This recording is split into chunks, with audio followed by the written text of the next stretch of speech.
আসসালামু আলাইকুম। আপনারা কেমন আছেন?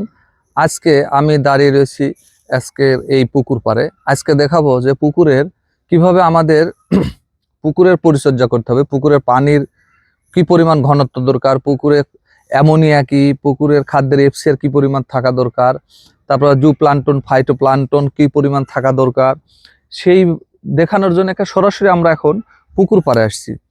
তো এর ফাঁকে আমি আমার পরিচয়টা দিয়ে দিই। আমি মোহাম্মদ আতিকুর রহমান। আমি একাধিকবার জাতীয় পদকপ্রাপ্ত একজন কৃষক। পেয়ারা, ড্রাগন, মালটা এবং মাছ চাষের উপরে আমার জার্নি বয়স প্রায় 24 বছর।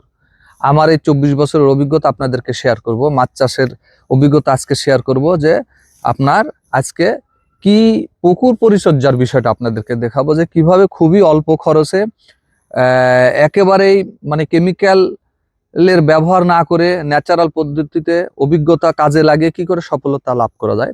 আসেন এই পর্যন্ত আমরা আপনাদেরকে দেখি যে পুকুরের দিক লক্ষ্য করে দেখেন।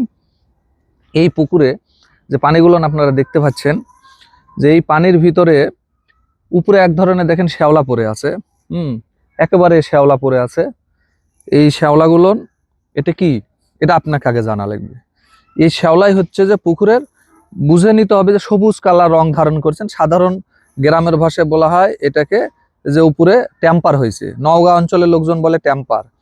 আর আমাদের মৎস্য চাষীদের ভাষায় যেটা আসে সেটা এটাকে বলে প্লান্টন বলা হয়। প্লান্টন হওয়ার কারণটা হলো যে এটা হলো প্রাণীকণা। প্রাণীকণাটা কি?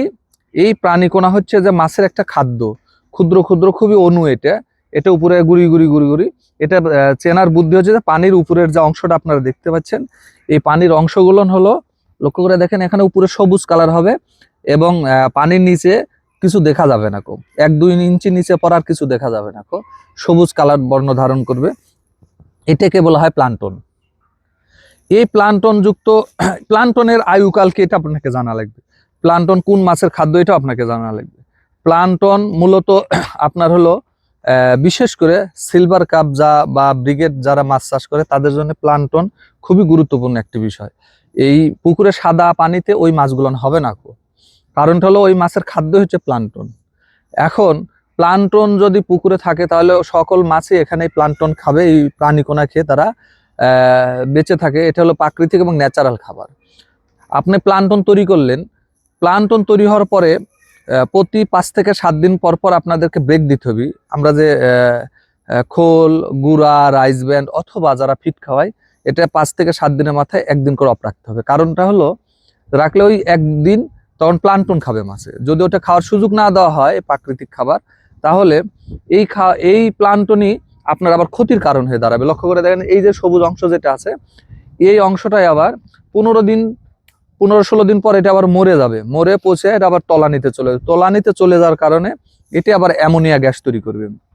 যে অ্যামোনিয়া গ্যাস তৈরি হলে কি হবে, মাছ খাওয়া দাওয়া ছেড়ে দিবে, মাছ উপরে ভেসে উঠবে, তারপরে একটা সময় মাছ মারা যাবে, তারপরে আপনার পুকুরে গ্যাস হয়ে যাবে।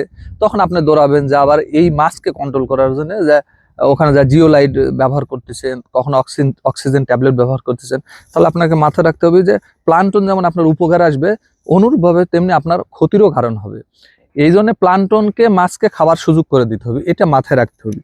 এটা একটা অনেক বড় অভিজ্ঞতার বিষয়। প্লান্টন যদি আপনি নিয়মিত রিসাইকেলিং তৈরি করেন, মাছকে আবার খাওয়ার সুযোগ দেন, তাহলে আপনার পুকুরে কখনোই প্রবলেম হবে না। আবার এই প্লান্টনই আপনার ক্ষতির কারণ হয়ে যাবে। আর প্লান্টন বিহীন আপনার মাছের রেজাল্ট ভালো হবে না। অনেক খাবার দিচ্ছেন, সবকিছু করার পরে গ্রোথ আসবে না মাছের। তাহলে প্লান্টন খুবই একটা গুরুত্বপূর্ণ বিষয়। গেল প্লান্টন। প্লান্টন থেকে আবার অ্যামোনিয়া গ্যাস তৈরি হচ্ছে, এটা আপনাকে মাথায় রাখতে হবে। তাই পুকুরে আপনার একটা পুকুর নিরাপদ এবং স্বাস্থ্যসম্মত পানি রাখার জন্য আপনাকে প্লান্টন খুবই গুরুত্বপূর্ণ। বিশেষ করে আপনার কাতল মাছ এবং সিলভার কাপ মাছের জন্য খুবই এটা গুরুত্বপূর্ণ একটা বিষয়।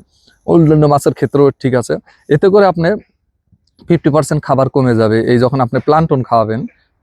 এই পুকুরে প্লান্টন তৈরি করার সিস্টেমটা কি, আমরা সাধারণত পুকুরে আমরা ইউরিয়া সার ব্যবহার করে প্লান্টন তৈরি করি। আসলে কি ইউরিয়া সার দিলে কি প্লান্টন তৈরি হবে? আপনি ফ্রেশ সাদা পানিতে ইউরিয়া সার দেন হবে না। কারণটা হলো যে পুকুরে অণুজীব থাকতে হবে। পুকুরে যদি অণুজীব থাকে তাহলে কি হয়, অন্যান্য যে খাবারগুলো থাকে ওখানে ওই খাবারগুলোকে পচার পরে একটা খাবার থেকে একটা প্রক্রিয়ার মাধ্যমে সেটাকে প্লান্টন তৈরি হয়। আর সহজ বুদ্ধি হচ্ছে যে আপনার পুকুরে যদি আপনি চিটাগুড়, মোলাসেস যেটাকে বলা হয়, এবং খোল, রাইস ব্যান্ড এক জায়গায় মিক্সার করে আপনি 2 থেকে 3 দিন, 5 দিন, 7 দিন কম্পোস্ট করার পরে এটা যদি আপনি পুকুরে ছিটিয়ে দেন, দেওয়ার পরে দেখবেন যে 1 থেকে 2 দিনের মধ্যে পুকুরে এক ধরনের অণুজীব সৃষ্টি হচ্ছে। অণুজীবের কারণে পুকুরে কোটি কোটি গুণে ব্যাকটেরিয়ার আরো বংশ বিস্তার করছে, এবং দীর্ঘদিন যে মাছ খাওয়ার পরে তার মলগুলো ত্যাগ করছে, ওই মলকে আবার তারা ডিকম্পোস্ট করতেছে। এই ব্যাকটেরিয়াটা খাওয়ার কারণে এখান থেকে আপনার আবার হলো খাবার তৈরি হচ্ছে। সেই খাবারের মাধ্যমে এই পুকুরে আপনার এই যে প্লান্টন গুলান লক্ষ্য করে দেখেন, এই যে প্লান্টন গুলান তৈরি হয়ে গেছে এখানে। এই যে এই প্লান্টন, এই যে পানিগুলন, আমি পানিতে নামলাম না, লক্ষ্য করে দেখেন যে এই যে পানিতে গুড়ি গুড়ি গুড়ি গুড়ি এক ধরনের, এটাই হলো প্লান্টন। উদ্ভিদ কণা তৈরি হয়, তারপর প্রাণী কণা তৈরি হয়। এটা মাছের সবচেয়ে গুরুত্বপূর্ণ একটি খাবার। তো এই জন্য পুকুরে আপনার উদ্ভিদ কণা এবং প্রাণী কণা মাছের সবচেয়ে বড় একটা খুবই গুরুত্বপূর্ণ একটা বিষয়।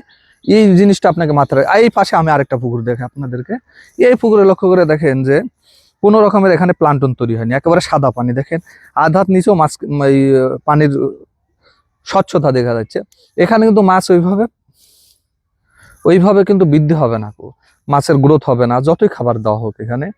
এটাই হলো মূল বিষয়। আর এই পাশে আবার দেখেন এপারেরটাতে প্লান্টনে মাছ, দেখেন একবারে পানি একেবারে ঘনত্ব সৃষ্টি হয়ে গেছে। তাহলে আজকে যে বিষয় আপনাদেরকে আমি দেখালাম যে প্লান্টনের উপর আজকে কথা বললাম, এই প্লান্টন তৈরি করতে আপনারা ট্রাইকোডার্মা, ব্যাসিলাস ব্যাকটেরিয়া এবং প্রাকৃতিকভাবে আপনারা তৈরি করতে পারেন। সে পর্যন্ত আপনারা আমাদের সাথে থাকেন এবং আমাদের এই চ্যানেলটি আপনারা লাইক এবং সাবস্ক্রাইব করবেন। এর মাধ্যমে আপনারা আপনাদের তথ্যগুলো প্রতিনিয়ত জানতে পারবেন যে আমরা মাছ চাষে কি কি গুরুত্ব, কি কি আমাদের শেখার বিষয় আছে, আমরা এই চ্যানেলের মাধ্যমে আপনাদেরকে প্রচার করে থাকি।